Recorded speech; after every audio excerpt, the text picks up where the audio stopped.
अकोला जिल्हा बार्शी टाकळी तालुक्यातील ग्राम भेंडीमहल येथील 18 वर्षीय युवक शेतीतील विहिरीत पाय घसरून पडल्याची घटना रविवारी 11 ऑक्टोबर रोजी घडली आहे। या घटनेत त्या युवकाचा मृत्यू झाला असून सर्वत्र हळहळ व्यक्त करण्यात येत आहे।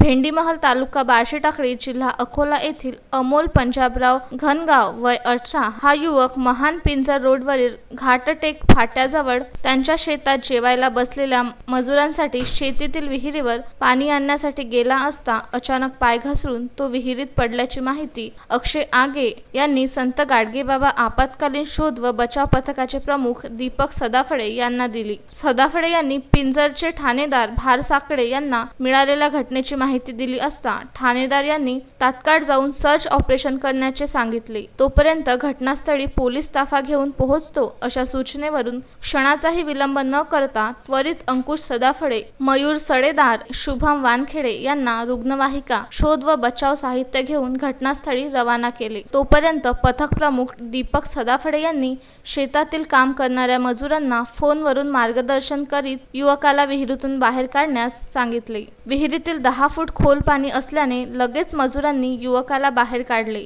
ताबडतोब पथकाच्या रुग्णवाहिकेने अवघ्या 10 मिनिटात पिंजर प्राथमिक आरोग्य केंद्रात दाखल केले। यावेळी वैद्यकीय अधिकारी डॉक्टर आगलावे यांनी तपासणी केली असता युवक मृत झाल्याचे घोषित केले। पुढील कार्यवाही पिंजर पोलीस स्टेशनचे ठाणेदार भारसाकडे व सहकारी करीत आहेत। बाळासाहेब गणोरकर, विदर्भ न्यूज, मूर्तिजापूर।